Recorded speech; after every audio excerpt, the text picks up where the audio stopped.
Our God is a God of new beginnings. So, take a deep breath. Let go of yesterday. It is gone forever. And embrace this day, for this day is God's gift for you. And lift up your hearts and let's find God in each moment. And the question for this moment, for you and me today is, who will be on the throne? Because somebody's going to be on the throne of your life. If you've been a part of this journey as we've been walking through Genesis, you might remember on day 7, Genesis says that God rested.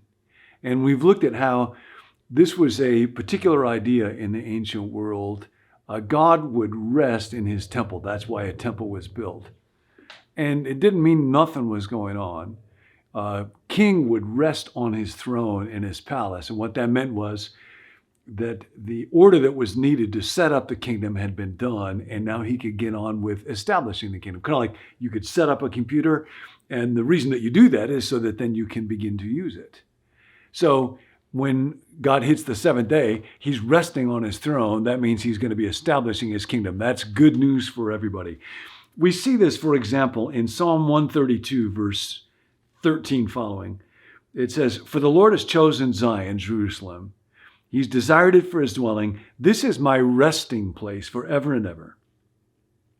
Here I will sit enthroned as I have desired it." So he's resting on his throne. Then he goes on, "I will bless her, Israel, with abundant provisions." Weather, agriculture, stuff going on every second all over the earth. "The poor I will satisfy with food. I will clothe her priests with salvation, and her saints will ever sing for joy." So God, when he rests on his throne, is doing good work in the kingdom. That's what happens on the 7th day. Something else to notice about the 7th day. You might have observed this kind of refrain through the first chapter of Genesis. God says, "Let there be light," separates light from the darkness. Verse 5, "And there was evening and there was morning the first day." And then verse 8, "And there was evening and there was morning the second day." And then verse 13, "And there was evening and there was morning the third day." 19, "There was evening and morning the fourth day." Verse 23, "And there was evening and morning the fifth day." Verse 31, "God saw all that he made, it was very good. There was evening and there was morning the sixth day." And then on the 7th day, God finished the work he'd been doing. On the 7th day, he rested from all his work, blessed the 7th day, made it holy, because on it he had rested from all the work of creating he had done. What does it not say about the 7th day? It doesn't say, "And there was evening and there was morning the 7th day." Why not? Because it's still the 7th day. The whole point of the first 6 days was to get to the 7th day, set up the kingdom, set up the computer so that it can be used. Somebody is on the throne. We are still in the 7th day. So our invitation to rest is we rest in the knowledge that God is on the throne, and therefore we're not on the throne. And he will be with us to partner with us in our working and our playing and our resting. Sometimes we do nothing. Sometimes we do lots, but we're always resting in his kingship and his being on the throne and his presence and his power. But now this is going to come to a point in the 2nd chapter of Genesis. You might remember this. God puts the man in the Garden of Eden. Then it says in verse 16, "The Lord God commanded the man, 'You are free to eat from any tree in the garden, but you must not eat from the tree of the knowledge of good and evil, for when you eat of it, you will surely die.'" Now, it used to be when I would read this, I would think it seems kind of arbitrary. Why does God do this? He could have just not made that stupid tree and not made up any rule, and then human beings would be fine. Plus, when they fell, it's not just that they got in trouble, we got in trouble for what they did. That doesn't seem very fair. So let's pay to the writer or editor of Genesis for a moment the compliment of assuming that he was high enough IQ not to be self-contradictory. And what this story is really about as it's being given. Remember, Genesis was written for people, for the people of Israel. They were trying to do God's work in their own lives. This is not an explanation of how things got to be the way they are. This is a description of how things are. This is a description of the human problem that every one of us has. And the idea is that there is a moral order to life. There is a moral reality to it. And I can embrace it. I can submit myself to it. I can honor it. I can obey it wholeheartedly. Or I can defy it. I can resist it. That's what's going on in this rule that at first glance can seem kind of arbitrary. This is from a writer named Rusty Reno about the role of obedience in life. I was thinking this very countercultural conversation in our day. One bumper sticker that you are not likely to see: my child is an obedient pupil at Nietzsche Elementary School. We think of obedience as robotic, mindless conformity that we actually don't admire, but that's a deep misunderstanding. Now, the question today is, who's on the throne? Here's what Reno writes. Because we can obey, we are teachable. We can be guided, trained, directed. We can be changed from who we presently are into something more focused, more developed, more perfect.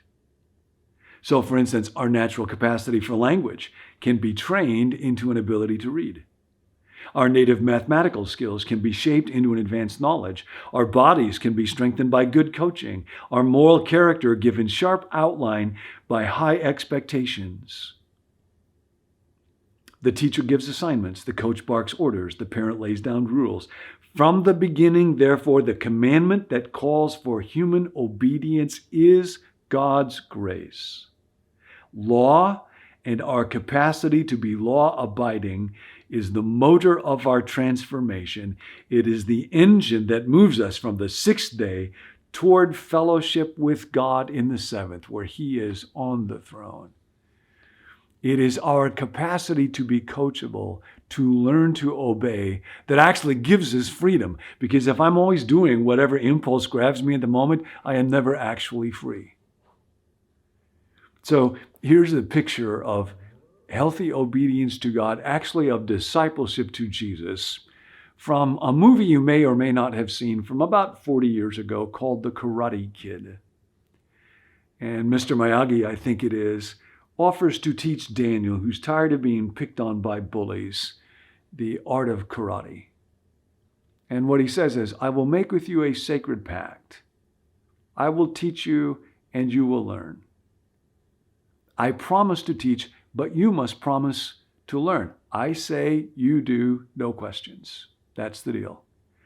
And so Daniel does. And then Mr. Miyagi gives him what seem to be kind of arbitrary assignments, kind of strange rules. First, to wax his car. And if you've seen this, it's quite a famous line. Wax on, wax off. Wax on, wax off. And then paint the fence. And so Daniel doesn't understand this fully. He does what he is commanded to do, but eventually he just blows a gasket and says, Mr. Miyagi, you're just a tyrant. You just want slave labor. That's all you want. And then Mr. Miyagi explains, and he begins to throw a punch. And Daniel, because it's now in his muscle memory, wax on, wax off, paint the fence, he's immediately able to defend himself. Now he understands there was a reason for this training. He was being empowered to do what he couldn't otherwise do. Why didn't Mr. Miyagi just tell him that in the beginning? Why didn't he explain it first? Because Daniel's going to be given great power, but Mr. Miyagi recognizes that he must first of all learn humility and submission. He must be willing to surrender his own will. Otherwise, he will use his power to do great damage. The Japanese educator, philosopher, musician Suzuki put it like this: character first, then ability. And it's always that order in the kingdom. Character first, then ability. And the temptation, humanly speaking, is I want to be on the throne. Gratification first, ability first, the capacity to seize what I want. So today, I remember I am not on the throne. I must learn submission and humility. I don't know best. There is someone that knows better. Obedience rightly understood, not robotic, mindless conformity. Wholehearted, thoughtful, deep, humble submission to the good that I'm not in charge of making up. That is central to our training as a person. That's why the presence of the law, moral goodness, and the demand that we conform ourselves to it is present in the garden even before the fall. So today, God on the throne, what is one area in which you can obey God? Where's some place where you will do something today simply because Jesus said to do it? Be generous. Give to someone who asks you. Some moment today, instead of trying to be served. Some moment today when you're thinking about what to do with your mind, whatever things are true and noble and right, whatever is pure, lovely, admirable, if anything is excellent or praiseworthy, think about that, even just for a moment. Today, if being on social media is taking your mind in the wrong direction, get off. Today, He's on the throne. We are learning to obey. There is an obedient pupil, disciple, somewhere in the kingdom today, and that could be you. End of teaching. Beginning of your day with God.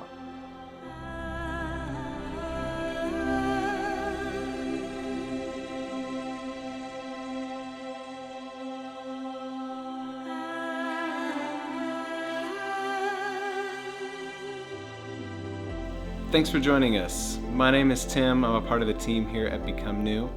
If you'd like to receive the emails that go along with each video, you can let us know at becomenew.com/subscribe. Or if you'd like to receive a text alert whenever we release a new video, you can text the word BECOME to the number 855-888-0444. If you have a prayer request, please let us know. You can text that request to that same number, 855-888-0444. There's a group of us who meet every day to pray over those requests. So we look forward to hearing from you. Thanks for joining us. We'll see you next time.